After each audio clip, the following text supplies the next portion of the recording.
اعوذ باللہ من الشیطان الرجیم بسم اللہ الرحمن الرحیم۔ ایم ایس نیوز اشریف کے ناظرین السلام علیکم۔ امید ہے کہ آپ لوگ سب خیریت سے ہوں گے۔ آج کا جو ہمارا مین ٹاپک ہے وہ ہے عدالتی نظام کو کس جج نے تباہ کیا، تفصیلات کے ساتھ۔ سب سے پہلے پاکستان میں دو گروپ تھے، ایک گروپ تھا قاضی فیض عیسیٰ کا اور دوسرا گروپ تھا بندیال کا۔ بندیال کے ریٹائرمنٹ کے بعد جیسے قاضی فیض عیسیٰ تھے، اور قاضی فیض عیسیٰ کے ساتھ دو جج تھے، ایک چیف جسٹس قاضی فیض عیسیٰ، دوسرا جسٹس سردار، جسے اڈہاک جج بنایا گیا، اڈہاک جج۔ اس کے بعد دوسرا جج جسٹس منصور علی شاہ تھا، جسٹس منصور علی شاہ، اور اس کے ساتھ جو گروپ تھا جسٹس اعجاز الاحسن۔ لیکن اعجاز الاحسن صاحب اور جسٹس مظہر علی نقوی کو جب سپریم کورٹ سے نکالا گیا تو اس کے بعد جب مخصوص نشستوں کا فیصلہ تو قاضی فیض عیسیٰ کا گروپ چھوٹا ہو گیا اور جسٹس منصور علی شاہ بڑا ہو گیا۔ لیکن جسٹس منصور علی شاہ نے جو کام کیا وہ کام اس کے سینئر جج ہونے کے ناطے یہ آئینی ترمیم کو روک سکتا تھا۔ میں اس وقت کہہ رہا تھا جسٹس منصور علی شاہ کو قاضی فیض عیسیٰ کے خلاف ایکشن لینا چاہیے، نہیں تو بہت دیر ہو گئی۔ اگر وہ سماعت کے لیے مقرر کر دیتا، اگر وہ بینچ تشکیل دے دیتا، مثال کے طور پر جسٹس منصور علی شاہ اور جسٹس منیب اختر مل کر، تو اس کی سماعت 2025 میں رکھ لیتے تو قاضی فیض عیسیٰ اپنے عزم میں ناکام ہوتا، وہ بینچ پہلی سماعت کر کے نوٹس جاری کر دیتا۔ لیکن جسٹس منصور علی شاہ نے اگر وہاں چل دیتا تو بہت آسان تھا۔ لیکن جسٹس منصور علی شاہ نے وہ قاضی فیض عیسیٰ کو وہ اپنے یار امین الدین خان ساتھ کے جمال مندوخیل اور امین الدین خان کے ساتھ مل کر، اور جو ایک اڈہاک جج لایا گیا، 3 ججوں نے مل کر پاکستان کی پیٹھ میں جو چھرا کو بھیجا۔ جمال مندوخیل نے کہا کہ لوگوں کو اغوا کرو، لوگوں پر تشدد کرو، لوگوں کے ساتھ جو ظلم و ستم کرو وہ جائز ہے، آئینی ترمیم کریں، عدالتی نظام کو تباہ کریں۔ اب آئینی ترمیم کے بعد نہ کوئی پاکستان کا عدالتی نظام رہا۔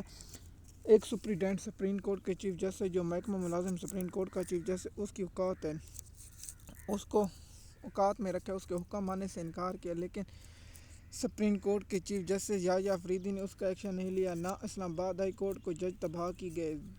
دیکھیے، منصور علی شاہ کا دوسرا بڑا جرم یہ ہے کہ اس نے عالیہ نیلم صاحبہ کو لاہور ہائی کورٹ کا جج بنایا گیا۔ اب دیکھیے قدرت کی شان، پاک جیسے کہتے ہیں نا، اللہ پاک ان کو ذلیل و خوار کرتا ہے۔ جس جج کو یہ لاہور ہائی کورٹ کا جج نہیں لگاتے تھے، ان کو ان لوگوں نے آئینی بینچ میں شامل کر دیا۔ یہ ججوں کی اوقات ہے، جن ججوں کو اب شرم آنی چاہیے جو اس کو لاہور ہائی کورٹ کا چیف جسٹس نہیں بنانا چاہتے تھے، ان لوگوں نے اس کو آئینی بینچ کا سربراہ بنا دیا۔ دیکھیے، یا قاضی فیض عیسیٰ نے سب سے پہلے نقصان پہ، دوسرا شخص جمال مندوخیل، اور سب سے بڑا جو عدالتوں کو نقصان پہنچانے والا محکمہ سپریم کورٹ کے ملازم یحییٰ افریدی نے کیا۔ یحییٰ افریدی نے وہ کام کیے جو اسلام آباد ہائی کورٹ کو قاضی فیض عیسیٰ نے اسلام آباد ہائی کورٹ کے ساتھ نہ کیا، لیکن یحییٰ افریدی نے اسلام آباد ہائی کورٹ کے جو ججوں نے لایا، ان کی سماعت اب 29 کو ہونی ہے۔ وہ روزانہ کی بنیاد پر ہوگی یا نہیں یہ بات ہے، کیونکہ اس کے بعد اس لیے ان کا جوڈیشل کمیشن کا اسلام آباد ہائی کورٹ کا کرے، اور اس پر دلائل ہوں گے، اور اس پر دلائل جلد مکمل، اور فیصلہ کیا آ سکتا ہے یہ بات دیکھنے والی ہے۔ آئینی بینچ ابھی تک کوئی ایسا فیصلہ نہیں دیا۔ یہی کہا جا رہا ہے کہ 28 کو اپنا آئینی ترمیم جو فوجی عدالتوں کا کیس ہے وہ فیصلہ محفوظ ہونے کا امکان ہے، اور اس کی سماعتیں بہت ہو چکی ہیں۔ کیا میں آپ لوگوں کو یہ بتا رہا ہوں کہ یہ جون سے پہلے نہیں آئے گا، کیونکہ جون سے آنے کا مطلب یہ ہے کہ یہ PTI کے حق میں آئے گا، کیونکہ پاکستان کو جو یورپ سے وہ دھمکی ملی ہوئی کہ آپ کا وہ GSP سٹیٹس ختم کر دیں گے، اس لیے وہ فیصلہ اس وقت عدالتی آئینی بینچ سے دلوایا جائے گا۔ لیکن حقیقت سب کو معلوم ہے اس تک فیصلہ یہ نہیں آئے گا۔